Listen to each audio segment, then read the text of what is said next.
What I'd like to do before we get to working with them is introduce the various chemicals we'll be using in Fireworking 101. There's not a broad array of types of chemicals here, but there's still 8 or 10 different chemicals or different meshes of different chemicals we will be using in the course.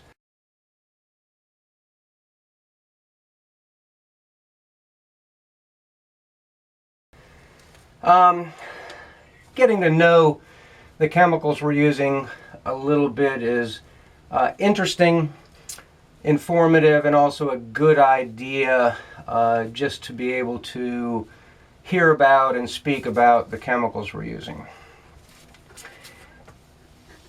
Long time ago in China, some bright guy discovered the holy trinity of fireworks. Initially making black powder that burned rapidly.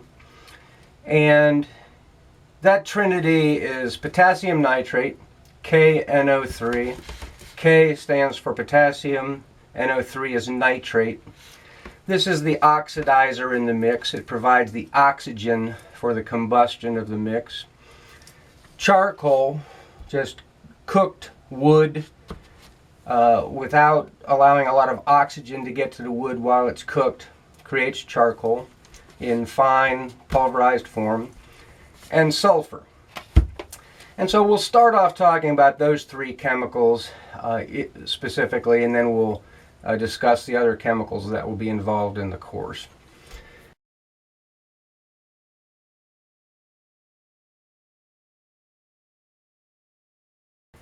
Potassium nitrate, just a little bit south of me is Mammoth Cave, where back during the late 1800s, early 1900s, they mined potassium nitrate for the Spanish-American War, apparently in the early 1900s.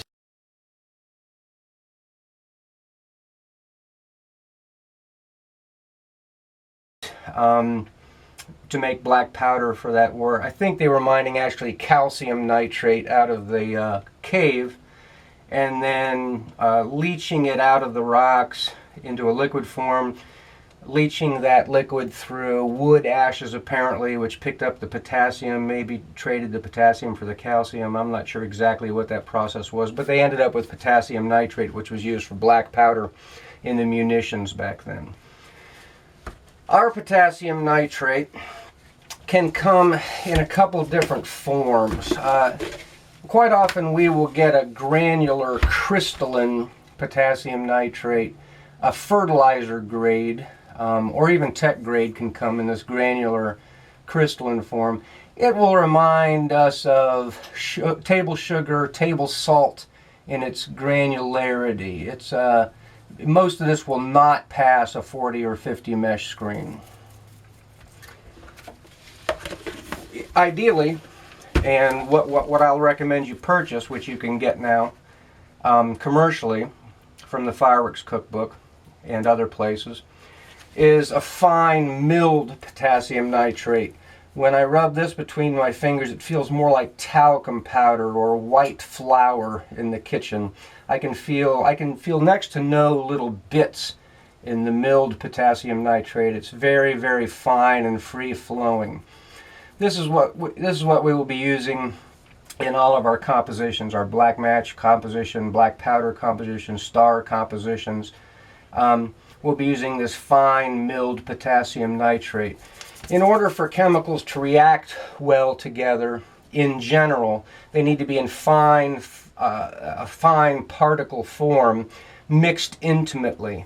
And so having a fine potassium nitrate, and I'll show, if you do get a hold of some granular potassium nitrate, crystalline potassium nitrate, I'll show you in one of the next lessons how to mill that for yourself so it becomes a fine, free-flowing, fine particle milled, quote, potassium nitrate. So that's potassium nitrate. It's used as a fertilizer. It always has traditionally been used in black powder.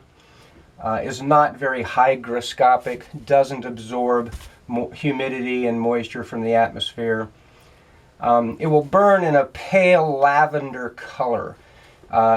Some stars can actually be made with potassium nitrate, like a screen-sliced potassium nitrate-based star.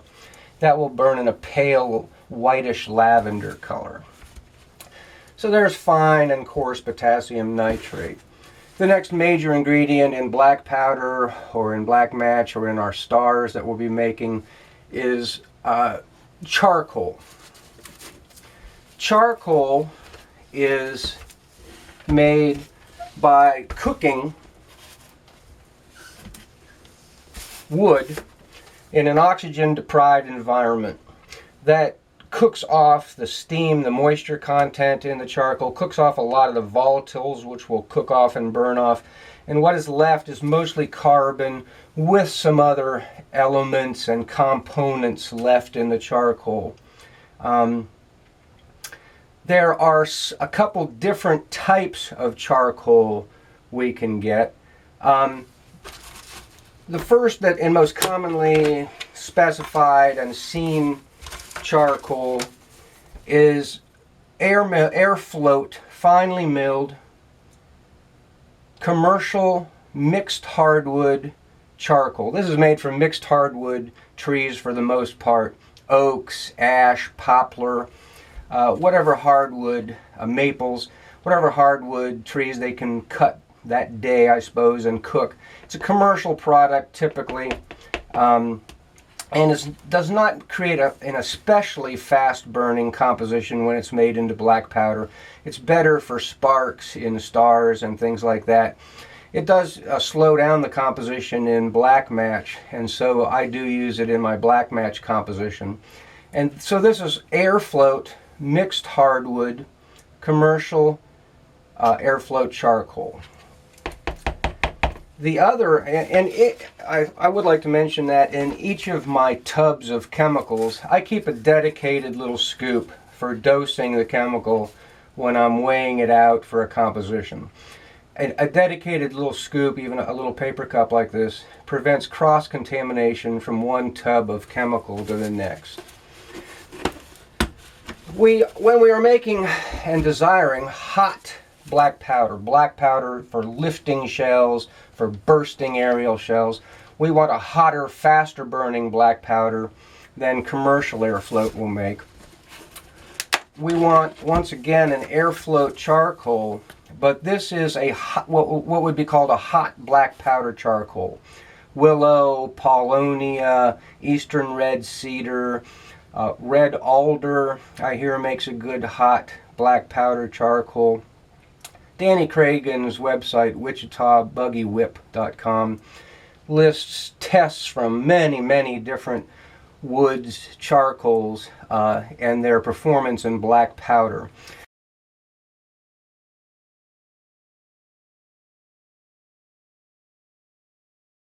This is commercially available now. Typically and generally over the years, hot black powder charcoal had to be made by the individual hobbyists for themselves or for each other. It was not commercially available. Now the Fireworks cookbook has made hot milled black powder charcoal, specifically paulownia in this case, available for folks. And this is what I'll be specifying you get from the Fireworks cookbook for your hot black powder that we will be making to burst and lift aerial shells.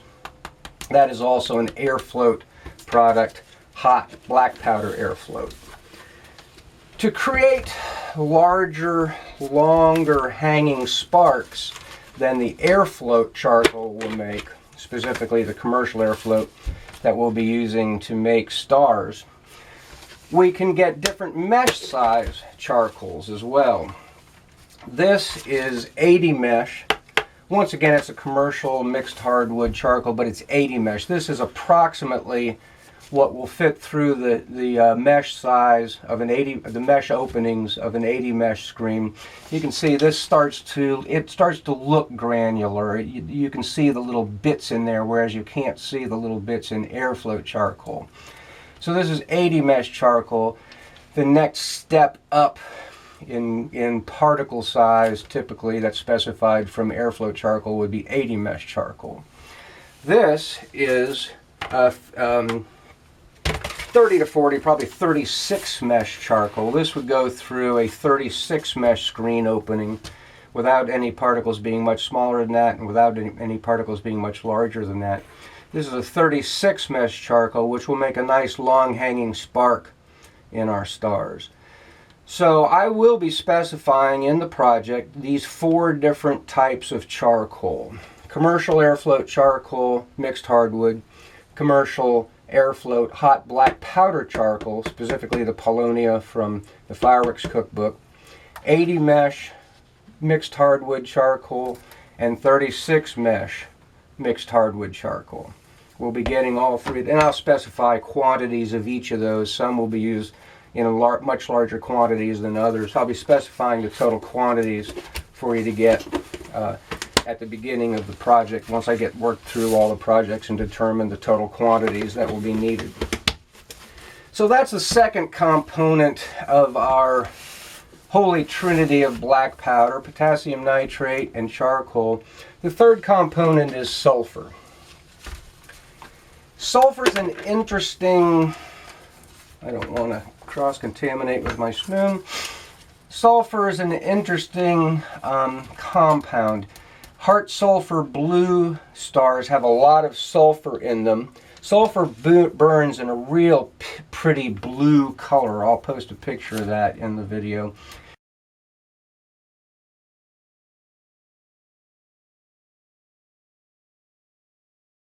There are some nice National Geographic videos online of sulfur mining down in South America, where these guys trek down this long, arduous trail to where the sulfur is boiling and burning. Probably, I guess it's in a volcano, the caldera of a volcano. They break off chunks of sulfur and then backpack them back up the trail. In those videos, the burning blue color of the sulfur is really pretty.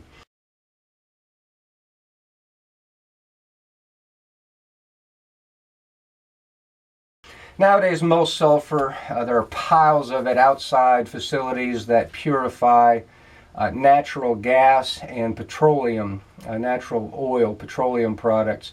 There are sulfur-bearing compounds that are removed from natural gas and petroleum, and so these large piles of sulfur accumulate, and that's where most of our sulfur comes from nowadays. The other interesting thing about sulfur is the role it plays in black powder. In black powder, potassium nitrate is the oxidizer.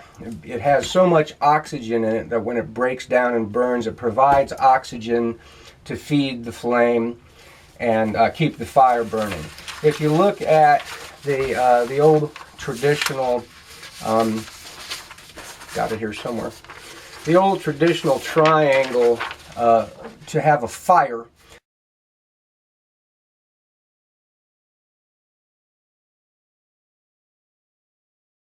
you've got to have heat and a combination of fuel and oxygen. If we apply heat to this paper, which would be the fuel, in the presence of our atmosphere, which contains oxygen, this paper will burn. Well, black powder will burn in outer space where there's no atmospheric oxygen present, and that's because it has an oxidizer, potassium nitrate, which will provide oxygen. Once some heat is applied to that mixture, the potassium nitrate will start to break down and provide oxygen to the mix. A simple mix of charcoal and potassium nitrate won't start burning until a fairly high temperature is reached. They're both solids. They're not really intimately mixed. They're both in their solid particle state.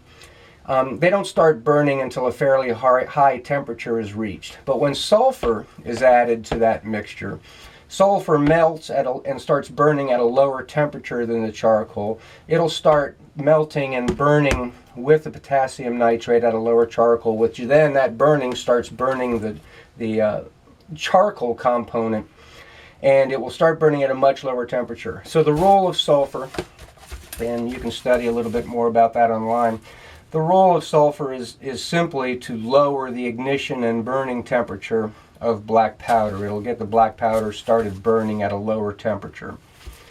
And once again, it can be used also in blue stars to create a nice blue flame.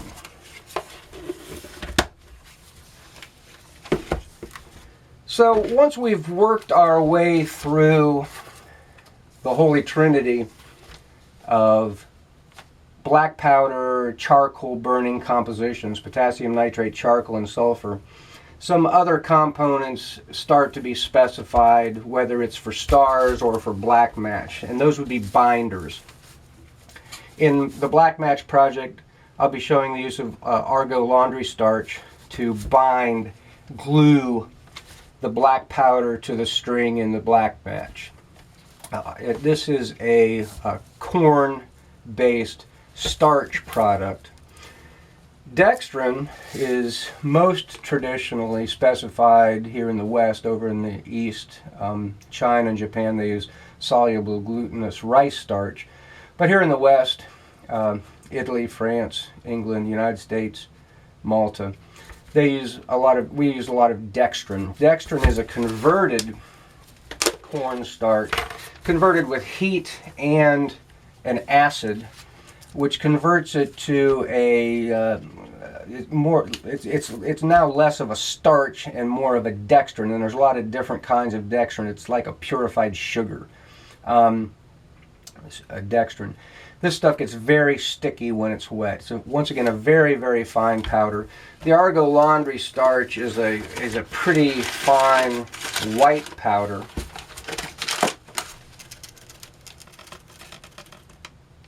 The dextrin is a very fine talcum powder state, yellowish powder, at least the yellow dextrin that we typically use to bind black powder, stars, and other components of fireworks. So we'll be specifying both dextrin and laundry starch as binders. The one other chemical ingredient that we will be using when we start making fountains and rocket motors is a granular bentonite clay. This clay has some light gray, darker gray granules in it. It also has some larger granules verging on 1/8 inches, slightly smaller than 1/8 inch on down to 1/32 inch. This is Dr. Elsie's ultra precious cat litter specifically. There are various sources where one can get a granular bentonite clay like this. Often in the past, powdered bentonite has been used, but that, in my experience, does not work as well as the granular bentonite clay. The granular bentonite clay requires no significant additives to really get it to lock together and stay together. Once it's pressed together in a nozzle, we'll show that in the rocket and gerb fountains lessons, projects. It locks together in a very solid, waxy surfaced mass. The other advantage to the granular clay as opposed to finely powdered bentonite clay is that the individual grains will sort of press into the tube wall when a nozzle or a bulkhead is rammed or pressed, really locking the nozzle and the bulkhead into the tube wall. If that section of the tube was dissected and peeled open, you'd see little indentations where each grain is sort of pressing into the tube wall. So the granular really presses up very nicely and solidly. If you look at nozzles of Estes commercial model rocket motors, they have this model, they'll press into a mottled granite kind of look that has the lighter grains and the darker grains showing. It's my understanding that this type of clay is what Estes has used successfully for many, many decades for their model rocket motors. And if it's good enough for them, it's good enough for us. The one thing I like to do is add some graphite, powdered carbon, to the bentonite, granular bentonite clay. This once again helps lock the grains together a little better. Mostly it helps lubricate the nozzle so it releases from the rocket spindle when we're ramming a rocket motor. It helps that whole nozzle release from the spindle a little more easily. I really like adding the powdered graphite to the nozzle clay. That's added at about a 2% rate to the clay. I add, here it is, I add 1/8 cup of the graphite to 4 cups of the clay granules. That ends up being about 2% by weight. So 1/8 cup of the graphite to 4 cups of the clay. Close the tub and shake it. That's just enough graphite to completely coat all the clay granules without having much excess graphite in the mix at all. Let's see, there was one more thing I wanted to add. Oh, yeah. When I first started all this 26 years ago, it was specified to ram some clay around the rocket spindle to create a nozzle. I didn't know at the time, well, when I thought of clay, I thought of Play-Doh or modeling clay, a putty-like clay. And what I got, back then I ordered it from Firefox, what I got was this tub of powdered bentonite clay, and I thought, well, am I supposed to dampen this until it's like a putty so it will consolidate solidly around the spindle when I ram it in my rocket motor? And I quickly learned that no, indeed, this is used as is. We dump it in the tube and we ram it, and when we do ram it, I'll show a photo of it.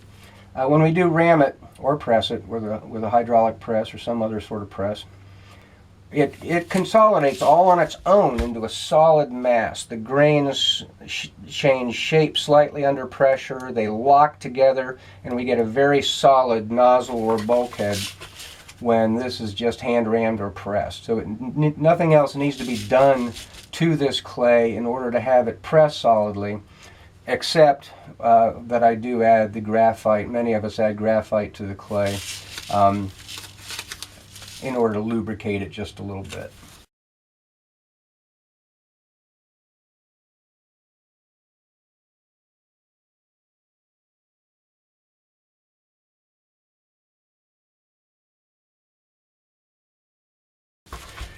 So those are the chemicals we'll be specifying in Fireworking 101.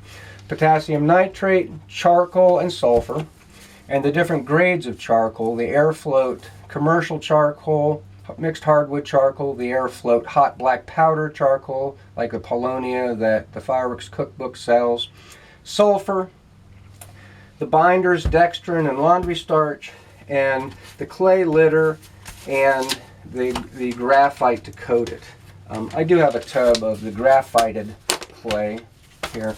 This is what the graphited clay looks like after the clay granules have been tumbled in the 2% graphite.